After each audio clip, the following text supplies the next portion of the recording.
আলহামদুলিল্লাহ আসসালাতু ওয়াসসালামু আলা রাসূলিল্লাহ।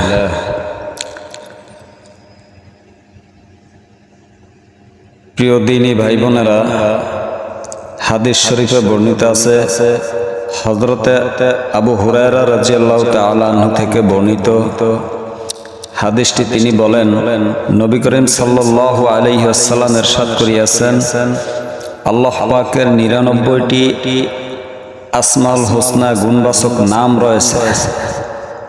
যে এই নামগুলোর দ্বারা দোয়া করবে, আল্লাহর দরবারে যে কোনো নাম দ্বারা সে দোয়া চাইবে, দোয়া করবে, আল্লাহ তাআলা ওই ব্যক্তির দোয়াকে কবুল করবেন। যে ব্যক্তি এই ৯৯টি নাম মুখস্থ করবে, আল্লাহ তাআলা তাকে অবশ্যই জান্নাতে প্রবেশ করাবেন। উক্ত হাদিসে বর্ণিত আছে, যে ব্যক্তি নামগুলো মুখস্থ করে নিবে এবং সর্বদা পড়তে থাকবে, সে নিশ্চিত জান্নাতে প্রবেশ করবে। আর এর সর্বপ্রথম নামটা হয়েছে আল্লাহ। এই আল্লাহ শব্দের অর্থ আল্লাহ পাকের সত্তাগত নাম।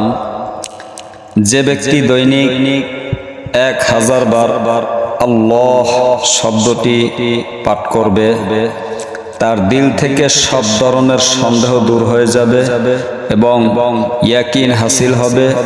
যদি কোনো কঠিন রোগে আক্রান্ত ব্যক্তি বেশি পরিমাণে আল্লাহ ইয়া আল্লাহ ইয়া আল্লাহ এই ওজিফা পড়তে থাকে, সে দ্রুত শেফা লাভ করবে, সে দ্রুত ভালো হয়ে যাবে। আল্লাহ তাআলা আমাদেরকে কোরআনী আমল করার তৌফিক দান করুন।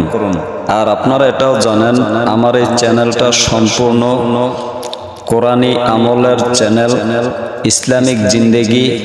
যেহেতু আল্লাহ তাআলা পবিত্র কোরআনুল কারীমে বলছেন, অনুনাজ্জিলু মিনাল কুরআনি মা হুয়া শিফাউ ওয়া রাহমাতুল লিল মুমিনিন।